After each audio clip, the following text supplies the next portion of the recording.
नमस्कार, आप देख रहे हैं प्राइम न्यूज और मैं हूं आपके साथ आलोक शुक्ला। यूपी में 2022 में होने वाले चुनाव के मद्देनजर सभी पार्टियां तैयारियों में जुट चुकी हैं। इस बीच बीजेपी उत्तर प्रदेश में सामने सबसे बड़ी चुनौती समाजवादी पार्टी है। इस बात को बीजेपी भी समझती है और इस बात की अहमियत को समझते हुए समाजवादी पार्टी भी तैयारी कर रही है। एक तरफ अखिलेश यादव पार्टी के पुराने और भरोसेमंद वरिष्ठ नेताओं को अपने पाले में लाने में जुटे हुए हैं और इसी बीच अखिलेश यादव 2022 से पहले पार्टी में अपने सारे कील कांटे दुरुस्त करने में जुट चुके हैं। तो दूसरी तरफ समाजवादी पार्टी ने छोटे दलों को पार्टी में शामिल होने के लिए अपने दरवाजे भी खोल रखे हैं। इस बीच अंदर खाने से खबर यह भी है कि सीपीआई बीजेपी के खिलाफ मजबूत गठबंधन के जरिए अपनी सत्ता का रास्ता तलाशने की कोशिश में है। इसके लिए सीपीआई की नजरें समाजवादी पार्टी पर जमी हुई हैं। तो दूसरी तरफ यूपी में ही हाल ही में हुए पंचायत चुनाव में समाजवादी पार्टी ने जो प्रदर्शन किया है उसको भुनाने की कोशिश भी समाजवादी पार्टी 2022 में करेगी। ऐसे में अगर बीजेपी 300 से ज्यादा सीटों को टारगेट मानकर चल रही है तो समाजवादी पार्टी को भी उसी पैमाने पर तैयारी करनी पड़ेगी।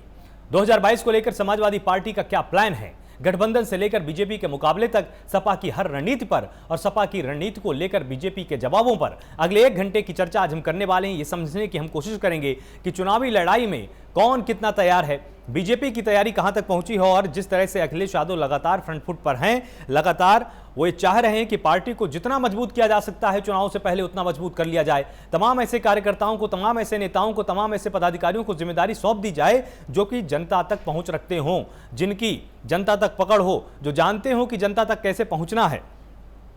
तो इसी बीच में 2022 में अखिलेश की साइकिल दौड़ेगी या नहीं दौड़ेगी, इस पर एक बड़ा आज हम मंथन करेंगे। यह समझने की कोशिश करेंगे कि आखिर 2022 को लेकर सपा की तैयारी क्या है। पुराने नेताओं को पार्टी में वापस लाने की तैयारी है। सपा छोटे दलों के साथ गठबंधन करने के लिए पूरी तरह से तैयार है। पंचायत चुनाव के नतीजों को भुनाने की तैयारी में यहां पर सपा लगातार जुटी हुई है और आपको बताएं कि 2022 को लेकर सपा ने जिस तरह से चाचा शिवपाल से दूरियां कम करने की कोशिश जारी की है, यहां पर यह बिल्कुल साफ है कि वो ये चाहते हैं कि पार्टी से जो भी लोग पहले छिटक गए थे वो अब एक छत के नीचे आ जाएं ताकि पार्टी मजबूत हो ही हो, कार्यकर्ताओं तक भी पहुंच यहां पर हो पाए। और साथ ही जिस तरह से संगठन को स्तर को लेकर, जो संगठन को लेकर लगातार सवाल खड़े हो रहे थे कि अल्पसंख्यकों के बीच में मजबूत पकड़ सपा की रही है, उसको वापस से उतना ही मजबूत करना है। क्योंकि जिस तरह से लोकसभा चुनावों में कुछ वोटर छिटके थे, समाजवादी पार्टी से कुछ मोह भंग हुआ था, ऐसा सत्ताधारी दल ने लगातार दावा किया। लेकिन अब अखिलेश की नजर इस पूरे एंगल पर भी लगातार जमी हुई है कि अल्पसंख्यक वोटरों को भी अपने साथ जोड़कर रखना है। जिस तरह का भरोसा मुलायम सिंह यादव के टाइम पर अल्पसंख्यक समाज पार्टी पर जताता आया है, उसी भरोसे को फिर से ये कायम करना चाहते हैं। साथ ही जो लोग पहले दूर हो गए थे, जैसे चाचा शिवपाल से लगातार दूरियों की बात हो रही थी, अब उसको दुरुस्त करने में यहां पर अखिलेश जुटे हुए हैं। बीएसपी और कांग्रेस की स्थिति को भी कमजोर करने की कोशिश की जाएगी क्योंकि कहीं ऐसा ना हो कि इनके पास कुछ ऐसे प्रबल दावेदार हों, कुछ ऐसे प्रबल उम्मीदवार हों जो कि सपा के लिए मुश्किल पैदा करें। तो यहां पर आज पूरा हम यहां पर विश्लेषण करेंगे और समझने की कोशिश करेंगे कि आखिर पार्टी ने रोड मैप क्या तैयार किया, क्योंकि 350 प्लस का टारगेट यहां पर रखा गया है। 403 सीटें हैं, उसमें से 350 सीटों का लक्ष्य बहुत बड़ा लक्ष्य कहा जा सकता है क्योंकि यह बहुमत से बहुत अधिक है। और यहां पर अगर इस आंकड़े को छूना है तो निश्चित रूप से समाजवादी पार्टी के पास हर तरह की तैयारी होनी चाहिए, चाहे वो बूथ स्तर की तैयारी हो, चाहे जनता के मुद्दों की तैयारी हो, दूसरे संगठन की कमियों को जनता के बीच में ले जाने की तैयारी हो, सरकार की जो विफलताएं हैं उनको भी जनता के सामने रखने की तैयारी हो। इन सारी पैमानों पर अगर समाजवादी पार्टी अपने आप को पूरी तरह से साबित कर पाती है तो ही चुनाव जीत पाना उसके लिए संभव होगा। साथ ही सपा में यह भी कोशिश होने वाली है कि बीजेपी के अंदर जो राजनीति है उस पर भी यहां पर चोट करने की कोशिश की जाएगी। तो तमाम मेहमान हमारे साथ यहां पर जुड़े हुए होंगे। आपको एक बार मैं उनसे पहले रूबरू करा देता हूं। हमारे साथ सूर्य मैथिल, प्रवक्ता बीजेपी हैं, आपका बहुत बहुत स्वागत है प्राइम न्यूज पर। साथ ही हमारे साथ राजपाल कश्यप हैं, प्रवक्ता सपा हैं, आपका भी बहुत स्वागत है प्राइम न्यूज पर। हमारे साथ थोड़ी देर में जावेद अहमद खान होंगे, प्रवक्ता कांग्रेस हैं, और साथ ही संजीव कौशिक राजनीतिक विश्लेषक के तौर पर हमको ज्वाइन करेंगे, उनका भी बहुत बहुत स्वागत है। तो सबसे पहले राजपाल जी आज आपके पास आते हैं। जिस तरह से तैयारी की जा रही है, लगातार ये अटकलें लगाई जा रही थी कि अखिलेश यादव जो बिखर चुका है कुनबा उसको एक छत के नीचे ले आएंगे, और अब वो कोशिश अखिलेश ने शुरू भी कर दी है। ये इस मायने से भी ज्यादा जरूरी है कि पार्टी इससे मजबूत होगी ही होगी। जो तमाम छोटे छोटे दल हैं, जो चाचा शिवपाल के भी यहां पर करीबी रहे, यहां पर राम गोपाल जी की भी नजदीकी में रहे, तो जो भी नेता थे जो कि छिटक गए थे उनको एक छत के नीचे ला पाएंगे। इससे पार्टी को कितना फायदा होने वाला है? देखिए आलोक जी, समाजवादी पार्टी के राष्ट्रीय अध्यक्ष माननीय अखिलेश यादव जी लगातार रात दिन लगे हुए हैं। संगठन से लेके एक एक सीट पे वो चर्चा कर रहे हैं, रणनीति बना रहे हैं और लगभग आपने देखा होगा पिछले उसमें लगभग 250 सीटों पे वो खुद 250 सीटों के लोगों के कार्यकर्ता और नेताओं को प्रशिक्षण शिविर के माध्यम से खुद दौरा करके मुलाकात भी कर चुके हैं। कई प्रशिक्षण शिविर हुए, चाहे मिर्जापुर हुआ हो, चाहे चित्रकूट में हुआ हो, चाहे कन्नौज में हुआ हो, चाहे झांसी में हुआ हो, चाहे मुरादाबाद में हुआ हो, वो स्वयं भी गए हैं और उसके किया है उन्होंने। और रात दिन लोगों को मिल के वहां जिलों के कार्यकर्ता नेताओं से सब चीज उन्होंने समझने की कोशिश की है और सारी चीजें जानकारी उनके पास आ गई है। और वर्तमान में जो बीजेपी सरकार ने 5 साल में की नाकामी है, एक भी काम धरातल पे दिखाई नहीं पड़ा। जनता ने बड़ी उम्मीद से इनको जिताया था, प्रचंड बहुमत दिया था और इन्होंने सपने भी दिखाए थे कि उत्तर प्रदेश में हमारी सरकार बना दो, दिल्ली में मेरी सरकार है, उत्तर प्रदेश में मेरी सरकार बना दोगे तो और दूनी गति से हम काम करेंगे। लेकिन वो दूनी गति से और नुकसान हुआ है क्योंकि ये उत्तर प्रदेश और दिल्ली एक उसमें लाइन में नहीं चले। अब तो ये आमने सामने आ गए, डबल इंजन आमने सामने आ गए, तो कहीं न कहीं उत्तर प्रदेश का नुकसान हुआ है। एक भी हॉस्पिटल नहीं ठीक से बना पाए। माननीय अखिलेश यादव जी ने तो हॉस्पिटल जो भी कोरोना काल में काम आए हैं काम, वो माननीय अखिलेश यादव जी के काम आए हो, चाहे एम्बुलेंस हो, चाहे हॉस्पिटल हो, जितने भी। लेकिन बीजेपी सरकार ने तो कोई काम किया नहीं और हर क्षेत्र में काम किया। माननीय अखिलेश यादव जी ने सड़क से ऐसी सड़क बनाई कि हिंदुस्तान की सबसे खूबसूरत सड़क एक्सप्रेस में बनाया, जिसकी लोग नकल कर रहे हैं, देश के और राज्य नकल कर रहे हैं। और पूर्वांचल एक्सप्रेस में जैसे कौन कौन से राज्य हैं जो कि नहीं, राजपाल जी ये भी तो कम से कम जानकारी देते जाइए ना हमारे दर्शकों को कि ऐसे कौन से राज्य हैं जो आपकी बनाई हुई सड़कों की लगातार वो एक तरह से कॉपी कर रहे हैं अपने राज्यों में। पहली कॉपी तो पहले भारत सरकार ने कॉपी की है। भारत सरकार इससे पहले सड़क बनाने का जो प्लान था भारत सरकार के पास नहीं था, ऐसे हाईवे या एक्सप्रेस वे बनाने का या जमीन में पार करने का। एक भी किसान ने धरना प्रदर्शन नहीं किया। माननीय अखिलेश यादव जी ने सबको जो उनका लागत मूल्य था उसके 4 गुना मूल्य देने का काम किया। नहीं तो जितनी भी शर्तें बनती थी विवाद होता था। ये तो भगवान राम के नाम पे वहाँ एयरपोर्ट बनवा रहे, वहाँ भी किसानों को संतुष्ट नहीं कर पा रहे हैं, वहाँ भी किसानों को मुआवजा नहीं दे पा रहे हैं। माननीय अखिलेश यादव जी ने जो पूर्वांचल एक्सप्रेस में है उसकी भी जमीन में पार कर ली थी, टेंडर कर दिया था, लेकिन इन्होंने आए कैंसिल किया। अपना जो भी कमीशन पार्टी के चक्कर में या अपने लोगों को देने के चक्कर में इन्होंने उसको कैंसिल कर दिया।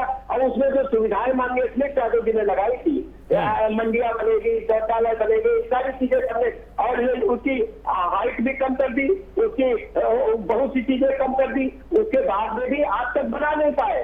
जितनी थोड़ी बहुत बनाई वो एक बरसात में बह गई है, कई जगह गड्ढे हो गए। नहीं तो आपको पूरी तरह से आश्वस्त है कि जब आप इन चीजों को लेकर जनता के बीच में जाएंगे तो 350 प्लस सीटें आप ले पाएंगे। देखिए माननीय अखिलेश यादव जी ने देखिए वो उत्तर प्रदेश और देश में वर्तमान में जितने नेता हैं उनमें कहीं न कहीं माननीय अखिलेश यादव जी की जो योग्यता है, चाहे उनके आप जितने प्रोजेक्ट देख लीजिए, वो कोई काम करते हैं उसकी क्वालिटी होती है। ये जितनी लखनऊ में इमारतें बनाई उनकी क्वालिटी देख लीजिए, ये पैमाना उनका बेस नहीं होता, वर्ड होता है। तो वर्ड लेवल पे इसके क्या मायने होंगे। उन्होंने चाहे नदियां सुधार किया हो, चाहे वृक्षारोपण करवाया हो, चाहे आपके पर्यावरण पे काम किया हो, नदियों पे काम किया हो या धार्मिक स्थलों पे भी, चाहे अयोध्या से लेकर मथुरा बनारस का। और आप लखनऊ में गोमती नदी कितना अच्छा लखनऊ रिवर फ्रंट पड़ रहा था, आवाज बंद पड़ा था। आप बताइए, इनको इतनी चिढ़ाए जो फव्वारे जो लगे हैं उनकी लाइट नहीं आ सकते कि इतना घबराते हैं योगी जी कि माननीय अखिलेश यादव जी के जो फव्वारे लगे अगर उनकी लाइट ऑन करते हैं तो जनता आकर्षित होती है। क्योंकि माननीय अखिलेश यादव जी ने ऐसा लंदन से भी अच्छी नदी को सजाने का काम किया। और ये कह रहे हैं हम गंगा साफ कर देंगे, तो गंगा जब नदियां ये छोटी छोटी है ये साफ हो जाएगी तो गंगा स्वतः साफ हो जाएगी, चाहे काली नदी हो चाहे गोमती हो। और उन्होंने तो गंगा भी नहीं साफ कर पाई। और 2 करोड़ नौकरियां आज बेरोजगार लोग हैं, उन्होंने पिछड़े दलितों को बहकाने का काम किया था। कहा था कि हमारी सरकार आएगी, हम आपको हक अधिकार दिलाएंगे, नौकरियां दिलवाएंगे। अब तो नौकरियां क्या मिल रही, नौकरियां तो मुख्यमंत्री के साथ के लोग पा रहे। आप बताइए, बांदा में किसी भी विद्यालय में भर्ती हुई, 15 वैकेंसी निकली, उसमें 11 वैकेंसी इन्होंने अपनी मुख्यमंत्री जी के जात के लोग भर्ती हो गए। आप 70% गोरखपुर में सालों में मुख्यमंत्री के जात के लोग बैठे हैं। आप बताइए, आप गरीब लोग जो पढ़ाई कर रहे थे, अब नौकरी करके लोग आईएएस नहीं, अब पढ़ाई करके आईएएस नहीं बन रहा है। अब तो उद्योगपति लोग आईएएस भी बना रहे हैं बिना बगैर पढ़ाई से।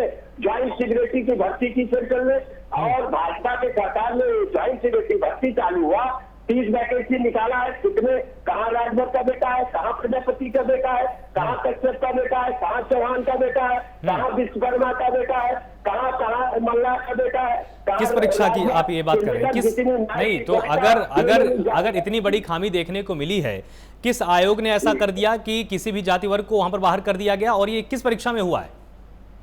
ये ज्वाइंट सेक्रेटरी की भर्ती हुई है आपके सेंट्रल में। Joint secretary direct joint secretary भर्ती कर रहे हैं, जो चीफ उत्तर प्रदेश के चीफ सेक्रेटरी के बराबर है, जिसकी उन्होंने परीक्षा नहीं कराई, या पढ़ लिख के लोग आईएएस लोग नहीं करे हैं, डायरेक्ट उद्योगपति घराने से उन्होंने भर्ती करने का काम किया है। ये पढ़े लिखे लड़के क्या करेंगे? ये गाँव का किसान का बेटा कब आईएएस बन पाएगा? ये तो प्राइवेट सेक्टर में सारी चीजें दिए गए। अब आईएएस भी प्राइवेट सेक्टर में बना देंगे, खेती भी प्राइवेट सेक्टर दे देंगे, रेल आपने बेच दी, एयरपोर्ट आपने बेच दिया, देश के जितने संस्थान आप बेचते चले जा रहे हो।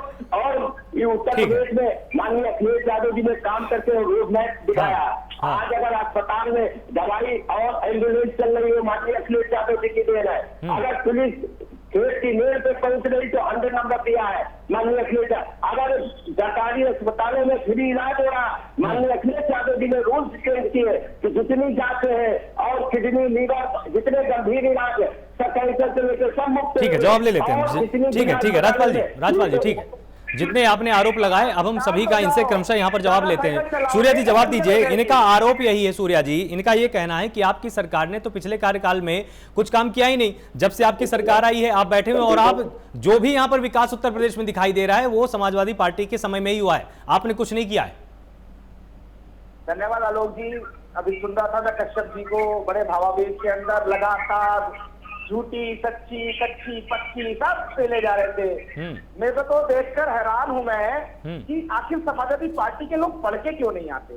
सबसे पहली चीज, या तो ये पढ़ना नहीं चाहते, या पढ़कर ये शत्रुमुर्ख की तरह अपनी आंखें बंद करके रेगिस्तान में अपनी गर्दन घुसा लेते हैं। अभी इन्होंने बहुत सारी बातें कही, और मुझे तो हैरानी हो रही है कि नेशनल चैनल पे बैठकर ये इस प्रकार की झूठी बातें क्यों कर रहे हैं। मैं आ जाता हूं इनकी बातों के ऊपर, इनके एक पॉइंट का जवाब मैं दूंगा यहाँ पर, और मेरा निवेदन है जिस प्रकार से मैंने इनको सुना उसी प्रकार से भी मुझे सुनेंगे। बिल्कुल।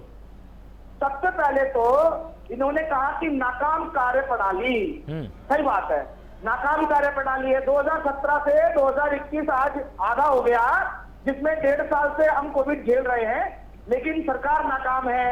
सरकार इसलिए नाकाम है क्योंकि अब बाहुबली या तो प्रदेश छोड़ चुके हैं, या उनका दुनिया छुड़वा दी गई है। नाकाम इसलिए है क्योंकि रोपड़ की जेल में जब बड़े बड़े बाहुबली जैसे मुक्तार अंसारी जी जेल में वहां पर 20-20 बीमारियां बताते हैं, और जैसे ही वो उत्तर प्रदेश के आबोहवा में पहुंचते हैं, उत्तर प्रदेश का पानी पीते हैं, उनकी 20 के 20 बीमारियां खत्म हो जाती हैं, वो अपनी व्हील चेयर से खड़े हो जाते हैं। नाकाम सरकार इसलिए है क्योंकि अब प्रदेश के अंदर हर थाने में, हर महिला थाने में गरीबों की बात सुनी जाती है, लिखा जाता है कि हाँ इनके साथ ये अपराध हुआ। नाकाम सरकार इसलिए है कि एक छोटा सा आपको जानकारी दे रहा, छोटी सी न्यूज मुझे किसी पत्रकार मित्र ने अभी व्हाट्सएप की है, वो मैं सुनाना चाहता हूँ आप। इस समय दलित और पिछड़े परिवारों को धमकी मिल रही है, मुसलमान बन जाओ वरना योगी जी के जाके ही निपटा देंगे।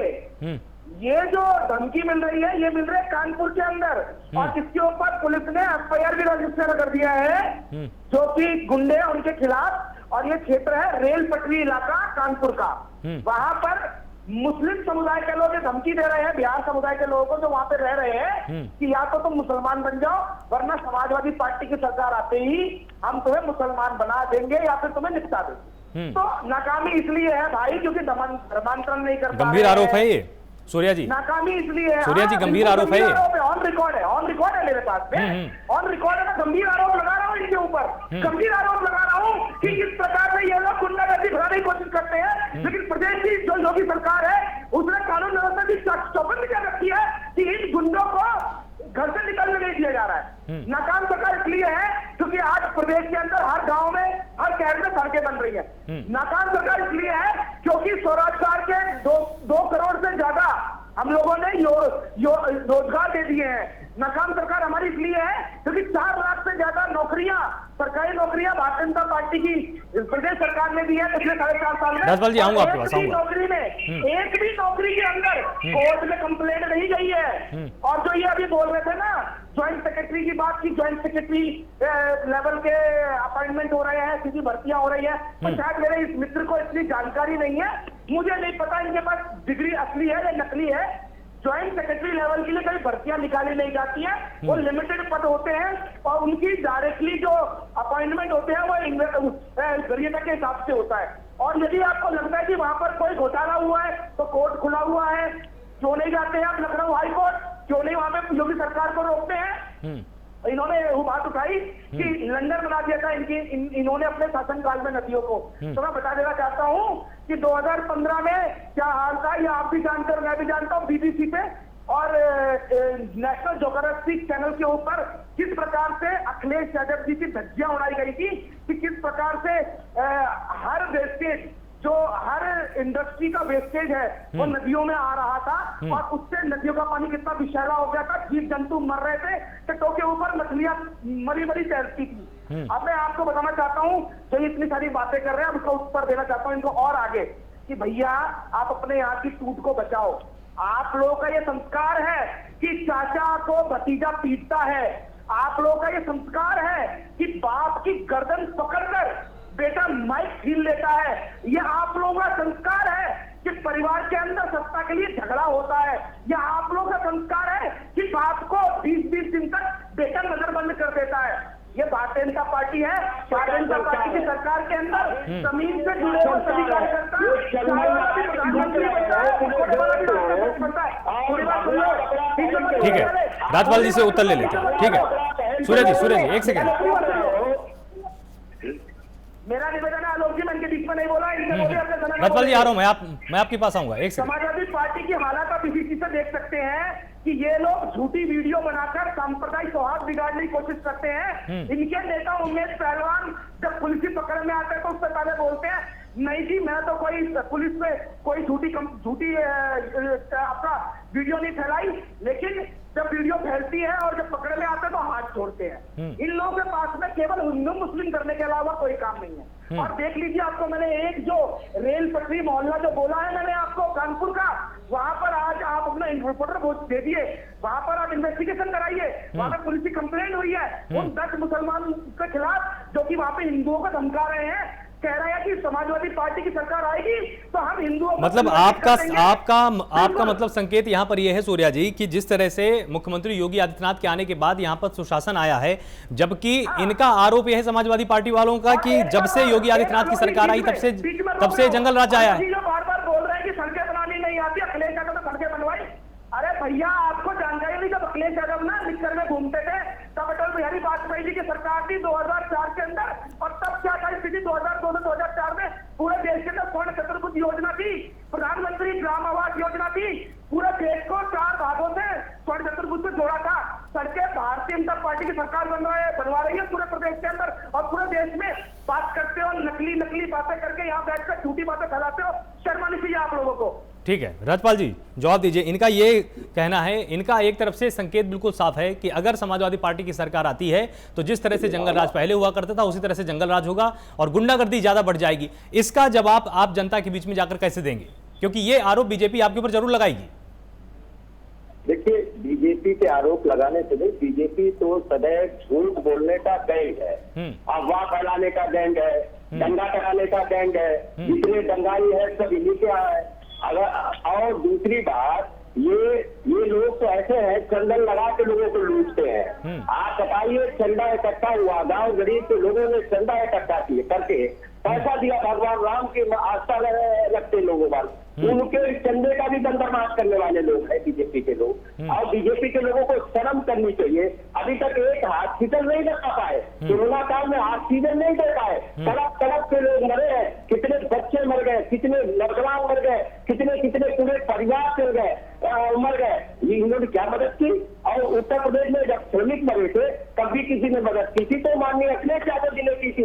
1-1 लाख रुपए देने का काम किया था। इस उत्तर प्रदेश में योगी जी क्या कर रहे थे? और ऑक्सीजन की कमी की वजह से योगी आदित्यनाथ के क्षेत्र में बच्चे मर गए थे, वहां भी माननीय अखिलेश यादव जी ने काम करने एक हॉस्पिटल उनसे पूछ दीजिए कि लखनऊ की राजधानी में जिसका उद्घाटन शिलान्यास किया हो, उद्घाटन किया हो, बता दे। नहीं बताने की हैसियत है। हिंदू मुसलमान और दंगा फसाद इसके अलावा कोई है नहीं देता। और इन लोग तो ऐसे संवेदनहीन लोग हैं, किन शब्दों में कहा जाए, ये राम नामी दुपट्टा तक तो लाशों से निचवाया इन्होंने। कुत्ते चील खा रही थी पूरा। और ये हम नहीं कहते हैं, तो ये हाईकोर्ट ने कहा है देश प्रदेश राम भरोसे चल रहा है। हाईकोर्ट ने ही इनकी सरकार को कहा कि उत्तर प्रदेश में जंगल राज है। ये हाईकोर्ट ने कहा, मैंने नहीं कहा। क्या हुआ था हाथरस में, क्या हुआ करसगंज में, क्या हुआ उन्नाव में? दलित बेटियों को आप इस तरीके से नंगा नाच चलोगे, रात में जिंदा जलवा दोगे। आप उन्नाव में जिंदा बेटी जली और पूरी नंगी दौड़ती हुई ये नंगा नाच चला। चिन्मयानंद भाई योगी आदित्यनाथ के मित्र है, इसलिए वो जेल से बाहर है। क्या बलात्कार करे, क्या रेप करे, कुछ भी करे, क्योंकि उनकी तो पार्टी विधायक से लेकर सांसद और गृह मंत्री तक आओ। अगर ये नंगा करवाना चाहते राजपाल जी और ये सुनना चाहते हैं, राजपाल जी एक मैं आपसे मैं बिल्कुल मैं सीधा है। राजपाल जी सुनिए तो, राजपाल जी सुनिए राजपाल जी एक सेकंड, सूर्या जी मेरी बारी है ना, पूछने दीजिए मुझको पहले। सूर्या जी अभी आपने बीच में, एक सेकंड सूर्या जी, एक सेकंड राजपाल जी सुनिए तो। ठीक है राजपाल जी आपकी बात आ गई। ये बताए, ये हॉस्पिटल बता दे, विश्वविद्यालय बताते। अगर गोरखपुर में भी 500 बेड का हॉस्पिटल बना के माननीय अखिलेश यादव जी ने खड़ा किया। ये मेट्रो की बात करें, बताओ 3 जगह के अलावा मेट्रो कहीं बना दिए माननीय अखिलेश यादव जी ने। कितने मेट्रो चला दिए, उससे 1 किलोमीटर भी बढ़ा दिया है। ये बेसब्री की सारी हदें पार कर चुके। ये लोग लुटे लोग हैं, गंगारी लोग हैं, जितने अपराधी है सब बीजेपी में है। और इनके जमाने में तो कार्रवाई चल रही जेल। ठीक है राजपाल जी, एक बिल्कुल सीधा सा आपसे मेरा प्रश्न है, सुनिए तो राजपाल जी सुनिए। नहीं ठीक है सुनिए तो, एक बिल्कुल सीधा सा प्रश्न है। देखिए यहां पर मंथन इस बात का है आज कि जिस तरह से समाजवादी पार्टी में जो पहले छिटके हुए नेता थे उनको एक छत के नीचे एक कमरे में अब अखिलेश यादव इकट्ठा करना चाहते हैं, ताकि जैसा परिवार पहले था वैसा ही परिवार वापस से यहां पर बनाया जा सके। यहां पर वक्त एक छोटे से ब्रेक का है, ब्रेक के बाद मैं आपके पास सीधे आऊंगा और इस सवाल के जरिए हम जरूर यहां पर मंथन करेंगे कि जिस तरह से अखिलेश यादव चाहते हैं उस तरह से समाजवादी पार्टी को मजबूत कर पाएंगे या उसके बीच में तमाम कांटे हैं, तमाम रोड़े हैं। इस पर जरूर हम मंथन करेंगे। वक्त छोटे से ब्रेक का है, जल्द हाजिर होते हैं। ब्रेक के बाद आप सबका स्वागत है। तमाम मेहमान हमारे साथ लगातार जुड़े हुए हैं। हमारे साथ सूर्या मैथिल प्रवक्ता बीजेपी हैं, हमारे साथ राजपाल कश्यप है प्रवक्ता सपा हैं, और अब हमारे साथ संजीव कौशिक भी जुड़े हुए हैं राजनीतिक विश्लेषक के तौर पे। आपका बहुत बहुत स्वागत है प्राइम न्यूज पर। संजीव जी अब आपके पास एक बार आएंगे और ये समझने की हम कोशिश करते हैं कि जिस तरह से अपने कुनबे का विस्तार करने में अखिलेश यादव लगातार जुड़े हुए हैं, कितना फायदा इससे 2022 के चुनाव में सपा को हो सकता है या इसके कोई साइड इफेक्ट भी आगे चल के देखने को मिल सकते हैं? मेरा मानना यह है कि अखिलेश यादव पूरी तरह से जानते हैं कि उनकी कमियां क्या रही है इससे पिछले वाले इलेक्शन में, जिसकी वजह से वो पिछड़ गया। जाहिर सी बात है कि उन चीजों को वो मजबूत करने का प्रयास कर रहे हैं। ये भी खबर बता रही है कि जिस तरह से यूपी में हम और आप खूब जानते हैं कि ब्राह्मणों के साथ ही जो जिसके साथ ये ब्राह्मण समाज होता है, निश्चित तौर पर एक संभावना बनती है उनके लिए सत्ता में आने के लिए।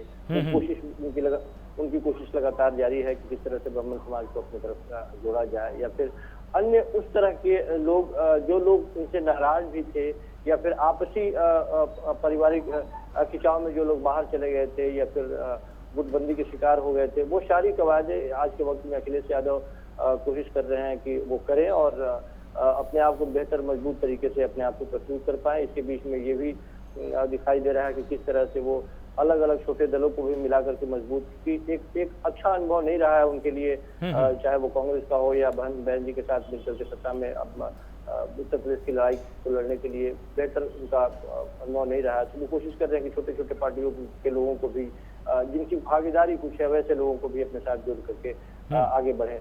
और निश्चित तौर पे पहले से फूक फूक के वो कदम भी रख रहे हैं और उनकी कोशिश ये है कि ज्यादा से ज्यादा लोगों को अपनी तरफ जोड़ पाए और वैसे लोग जो खास करके बीजेपी से नाराज चल रहे हैं, चाहे किसी भी वजह से। आप जानते हैं और हम भी जानते हैं कि भारतीय जनता पार्टी में एक बड़ा वर्ग ऐसा भी है जो योगी जी की कार्यशैली से ज्यादा अपने आप को सहज नहीं पाता है। तो वैसे लोगों को भी लुभाने की कवायद जारी है। ये तो दूर की बात हो गई, लेकिन मेरे समझ से जो भारतीय जनता पार्टी को टक्कर देने के लिए जो रणनीति चाहिए, अखिलेश यादव उस पर कदम दर कदम आगे बढ़ते हुए दिखाई दे रहे हैं। ये बात अलग है कि लाभ आने वाले दिनों में अब कांग्रेस की रणनीतियां किस तरह की होती है, क्या कांग्रेस मजबूती के साथ वहां पे चुनाव लड़ती है, किस तरह की उनकी भूमिका होती है, यह भी बहुत कुछ निर्भर करता है। क्योंकि कांग्रेस यदि पुनः एक बार वहां पे लड़ाई लड़े और मजबूती के साथ अपने मतों के प्रतिशत में केवल इजाफा करने के लिए लड़े या फिर सीटों में तब्दील करने के लिए लड़े, ये सब भी बहुत महत्वपूर्ण चीज है कि अखिलेश यादव की दावेदारी क्या होती है। बहन जी की भी जिस तरह की भूमिका रही है, हमने देखा है पिछले इलेक्शन में। तो बहन जी भी आज के वक्त में उनके बारे में भी ये कहा जा रहा है कि भारतीय जनता पार्टी से वो सीधे टक्कर लेने की नहीं ठान सकती है, नहीं सोच सकती हैं। हमने देखा है कि किस तरह से वो नरमी रखती हैं भारतीय जनता पार्टी के प्रति। तो ये तमाम तरह की चीजें हैं जिसमें बहुत सारे उम्मीद की किरणें दिखाई दे रही हैं कि शायद अखिलेश यादव यदि मजबूती से इस इलेक्शन में अपने आप को पेश करे तो उनको सफलता मिलेगी। जी बिल्कुल संजीव जी, अगर बिल्कुल साफ तौर पे देखा जाए तैयारियों के हिसाब से, तो देखिए दो पार्टियां तो आमने सामने बिल्कुल स्पष्ट रूप से हैं, इनकी तैयारी बिल्कुल साफ साफ नजर आ रही है। अगर हम बीजेपी को और सपा को अगर एक एक किनारों पर खड़ा कर दें तो बीच में देखिए दो पार्टी अभी और रह जाती हैं, बसपा और कांग्रेस। क्या ये गेम चेंजर साबित हो सकती हैं? क्योंकि देखिए सीटें तो इनके हाथ में भी आएंगी, और अगर इनका झुकाव इनमें से किसी भी एक दल की तरफ हो जाता है तो निश्चित रूप से वो चुनावी पलड़ा उसी की तरफ ज्यादा भारी हो जाएगा। इनकी क्या भूमिका हो सकती है? देखिए, इसीलिए मैंने कहा कि अभी भी कांग्रेस पार्टी खुल के बोलने को तैयार नहीं है कि उनकी आगे की रणनीति क्या है। और जब बहुजन समाज वाली पार्टी की जब बात है तो वो झुलमुल मैंने कहा कि वो भरोसेमंद कम से कम सपा के नजरों में नहीं रहेगा उनका कदम। कांग्रेस की रही बात कांग्रेस की, तो कांग्रेस किस तरह से, इसलिए मैंने कहा कि कांग्रेस वाकई अपने मत प्रतिशत को सीटों में बदलने के लिए लड़ती है या फिर एक नई दूसरी रणनीति बना करके भविष्य की राजनीति को मजबूत करने के लिए कुछ और केवल इजाफा में ही अपने आप को संतुष्ट कर लेगी। क्योंकि हमने देखा है कि बंगाल के चुनाव में हमने देखा है कि कांग्रेस पार्टी की भी एक रणनीति, ये बात लोगों के गले आसान से नहीं पड़ी कि वहां पे यदि टीएमसी लड़ रही थी तो वो अपने किले को बचाने के लिए लड़ रही थी, भारतीय जनता पार्टी उस किले को ध्वस्त करने के लिए लड़ रही थी, और कांग्रेस पार्टी किस लिए लड़ रही थी ये लोगों को पता भी नहीं था और कांग्रेस पार्टी को भी पता नहीं था। तो ठीक वही आज के वक्त में उत्तर प्रदेश में कांग्रेस पार्टी की रणनीति किस तरह की रहती है, अपने आप को किस तरह से मजबूती के साथ वो भारतीय जनता पार्टी को, हालांकि ये कहने में कोई गुरेज नहीं है कि पिछले यदि 2-3-4 वर्षों का आप उल्लेख करें और देखेंगे आप तो आपको हमेशा कांग्रेस पार्टी मजबूती के साथ एक प्रमुख विपक्ष के तौर पे आप देखेंगे कि अपने आप को सामने लाई है और लड़ते हुए वो हमेशा से दिखाई दे रही है। तो इतनी आसानी से कांग्रेस पार्टी को आप दरकिनार नहीं कर सकते हैं। लेकिन वही बात है कि आखिरी वक्त में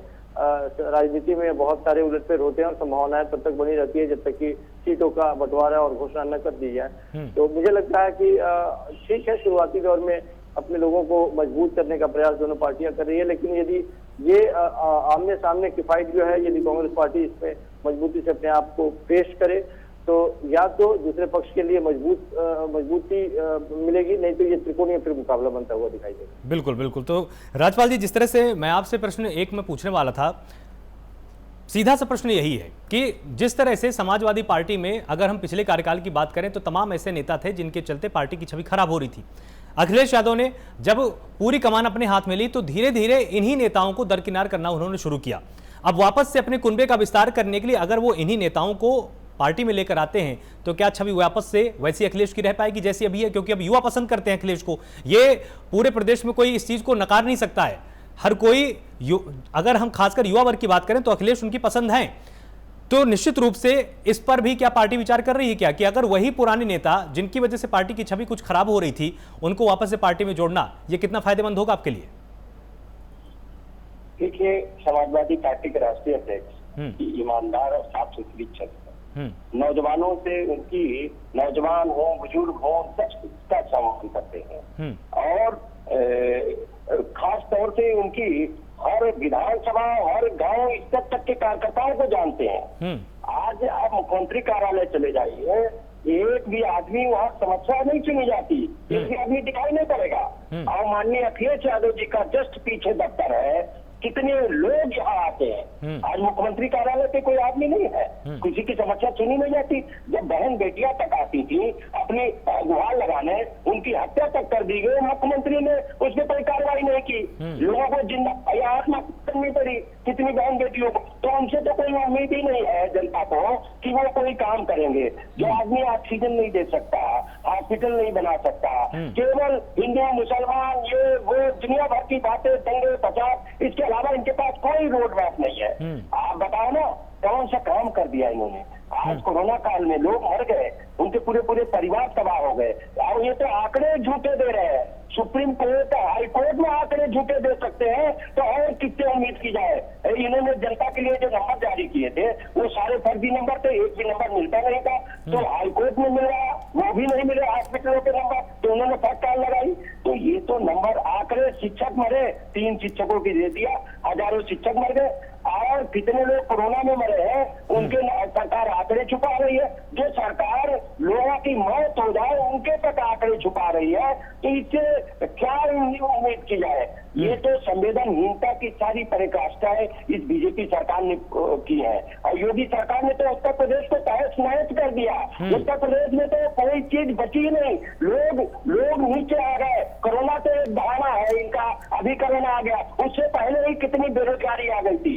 45 वर्षों में इतनी बड़ी बेरोजगारी नहीं थी। उससे पहले ही लोगों की महंगाई, डीजल पेट्रोल देखिए कितने में 35, ये कहते थे कि 35 रुपए मिलेगा, आज सरकार पार कर गया। गैस सिलेंडर कैसे मुफ्त में दे दिया, मुफ्त में क्या दे दिया। जो गरीब आदमी 1000 का गैस सिलेंडर और चूल्हा नहीं खरीद सकता, वो हर महीने 1000 में भरवाएगा कैसे। किसानों की क्या दशा कर दी, और पिछड़े दलितों को तो आरक्षण खत्म कर दिया इन्होंने। ये तो कितनी जगह पे आप राजपाल जी सुनिए तो मैंने आपसे प्रश्न सीधा सा पूछा था आपके संगठन के स्तर का। सरकार की आलोचनाएं आप निश्चित रूप से कीजिए, आप एक जिम्मेदार विपक्ष हैं और ये अच्छा भी लगता है कि लोकतंत्र में सरकार की खामियों को लगातार गिनाया जाए। लेकिन सीधा सा प्रश्न यही कि जिनके सामने अखिलेश यादव ने राजनीति में पदार्पण किया, बाद में उनसे नाराजगी के चलते या कुछ, अगर हम अन्य गतिविधियों की बात करें, वो खुलकर इस तरह से नहीं कहा जाता है क्योंकि वो आप भी जानते हैं कि फिर ये आरोप प्रत्यारोप का दौर शुरू हो जाएगा। उसी के चलते उन्होंने उनको धीरे धीरे पार्टी से बाहर का रास्ता दिखाया। अब अपने संगठन को मजबूत करने के नाम पर अगर उनको वापस से एंट्री दी जाती है, क्या वापस से अखिलेश की यही छवि रह पाएगी राज्य के अंदर? मेरा प्रश्न यह है आपसे।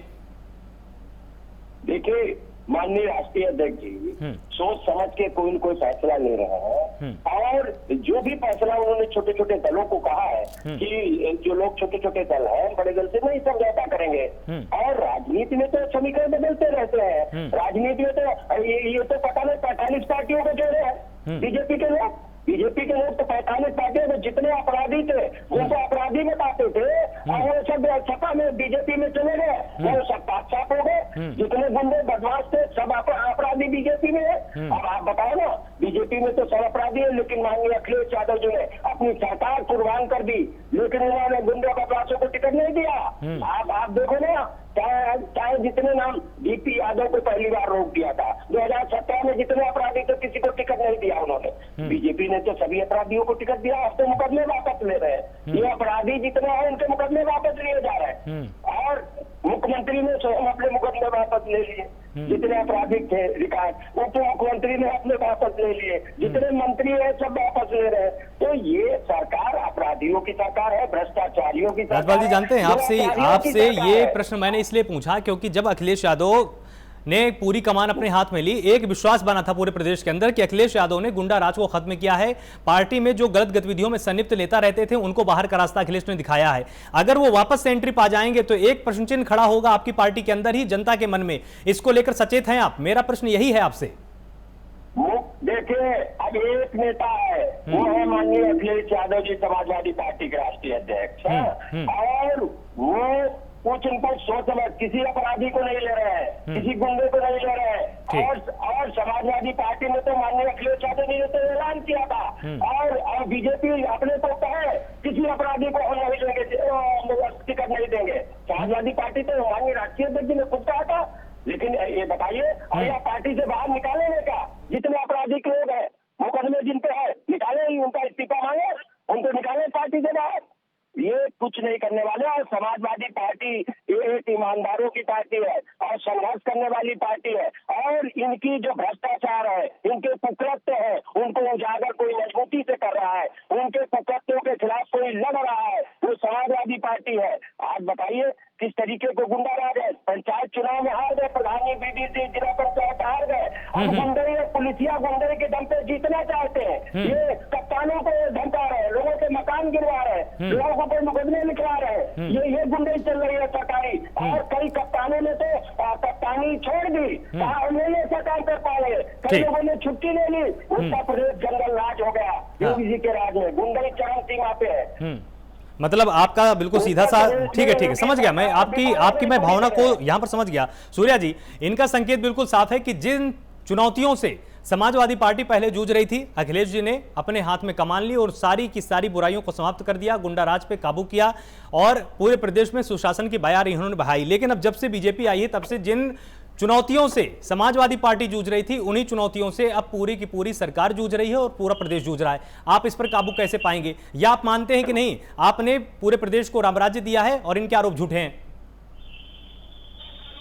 भाई अभी बहुत सारी बातें मैं सुन रहा था, कश्यप जी की बड़े पूरा जोर लगा के बोल रहे थे और बोल भी वहां रहे थे बैठ के कि इतनी बढ़िया सी सड़क बनी हुई है जहाँ खड्डे नहीं हैं, और उस सड़क पे बैठ कर आराम से बोल रहे हैं कि भैया सड़कें नहीं है उत्तर प्रदेश में, कोई बात नहीं।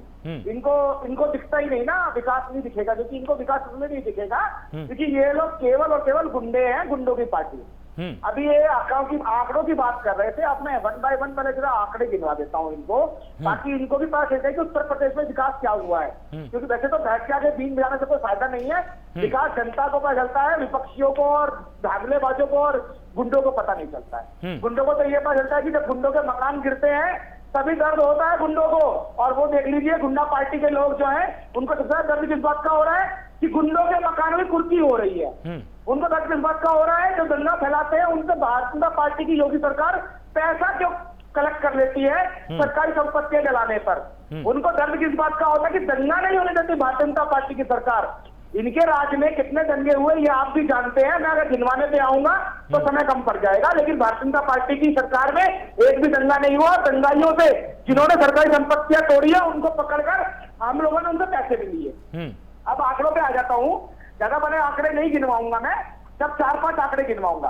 भारतीय जनता पार्टी की सरकार जब 2017 में आई, उससे पहले प्रदेश के अंदर जो प्रदेश की जीडीपी थी वो 1 लाख करोड़ की जीडीपी, 1 लाख करोड़ का बजट था और जीडीपी थी 10,90,000 करोड़ की। लेकिन प्रदेश के अंदर जैसे ही योगी सरकार आई, केंद्र में मोदी सरकार की थी, डबल इंजन की सरकार ने काम किया, तो इस समय में जो प्रदेश के अंदर जो बजट है वो है 5.5 लाख करोड़ का, और साथ में जो जीडीपी इस समय में है वो है 31,97,000 करोड़ रुपए। प्रदेश के अंदर 2012 से 2017 के बीच में जब प्रदेश की प्रति व्यक्ति इनकम थी वो थी 45,000 रुपए, लेकिन इस समय में प्रदेश की प्रति व्यक्ति इनकम जो है वो है 1,60,000 रुपए। मैं बताना चाहता हूं आपको कि जिस समय प्रदेश में भारतीय जनता पार्टी की सरकार ने सत्ता संभाली थी तो प्रदेश के अंदर 1,27,000 करोड़ रुपए का गन्ना किसानों का बकाया था। लेकिन भारतीय जनता पार्टी की सरकार जब आई और प्रदेश के अंदर योगी जी का सुशासन आया, उसके बाद भारतीय जनता पार्टी की सरकार के राज में इस समय गन्ना किसानों का बकाया मात्र 17,000 करोड़ रुपया रह गया है।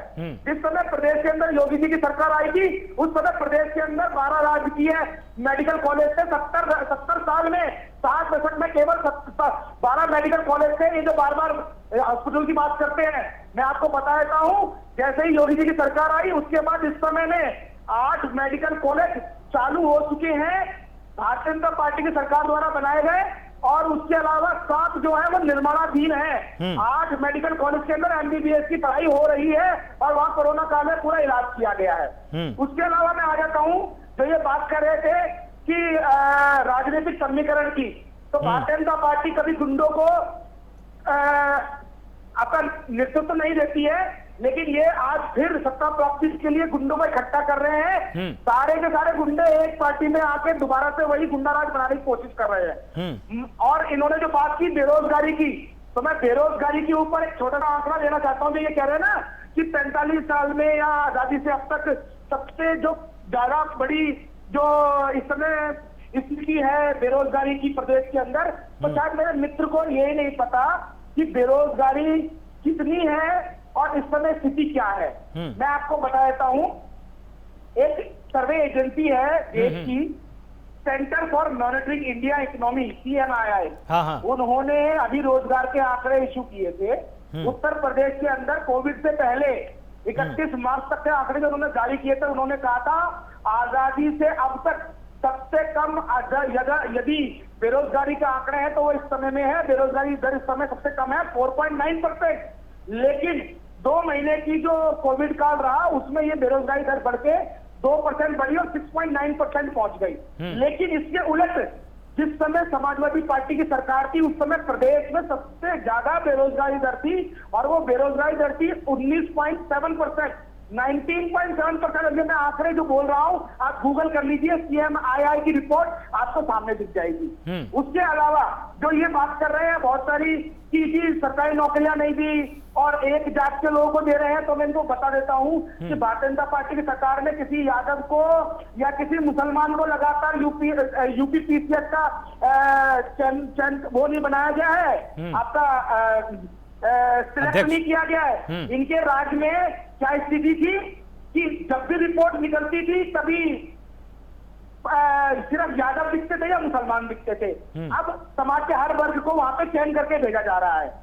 इनको बता दो, इनके राज्यकाल के अंदर जब 2012 से 2017 के बीच में जब समाजवादी पार्टी की सरकार थी तो मात्र 1.5 लाख सरकारी नौकरियां इन्होंने दी थी, मात्र 1.5 लाख। और उनमें से भी 70% नौकरियां हाईकोर्ट ने रोक रखी थी क्योंकि वहां पे धांधली हुई थी। चाहे टीचर हो, चाहे गन्ना किसान हो, चाहे लेखपाल हो, जिनकी भी इन्होंने नियुक्ति की उनमें सबने धांधली की और वहां पर इसी धांधली के कारण हाईकोर्ट ने इनको रोक दिया। और मैं उससे पीछे चला जाऊं अगर बहुजन समाज पार्टी की सरकार के बारे में, तो 2007 से 2012 के बीच में मात्र 91,000 नौकरियां बसपा ने दी थी। लेकिन भारतीय जनता पार्टी की सरकार ने 2017 से 2021 अभी तक 4 लाख से ऊपर सरकारी नौकरियां दे दी और एक भी सिंगल नौकरी आप मुझे बता दीजिए जो कि हाईकोर्ट में लंबित हो, जिसपे कि कोर्ट का केस हुआ हो। तो ये है कारण कि भारतीय जनता पार्टी की सरकार कितना विकास कर रही है। लेकिन विकास इनको नहीं दिखाई देगा। विकास इनको इसलिए नहीं दिखाई देगा क्योंकि ये विकास देखना नहीं चाहते हैं। भारतीय जनता पार्टी की सरकार में 70,000 करोड़ रुपया आज के समय में निवेश आया है, विदेशी निवेश उत्तर प्रदेश के अंदर। इनके राज में ये बताया कितना विदेशी निवेश आया था। जब विदेशी निवेश आता है तभी रोजगार बढ़ता है ना, क्योंकि बड़ी बड़ी कंपनियां यहाँ पर अपनी फैक्ट्रियां लगा रही है, बड़ी बड़ी आर्म कंपनियां आके यहाँ पे अपनी फैक्ट्रियां लगा रही है, सैमसंग लगा रहा है और एयरटेल लगा रहा है, इसके अलावा विदेशी कंपनियां लगा रही है। मतलब विकास हो रहा है, गली गली पक्की बन रही है। ठीक है सूर्या जी, मैं आऊंगा आपके पास, आऊंगा संजीव जी। विकास दिखाई नहीं देता। बिल्कुल ठीक है।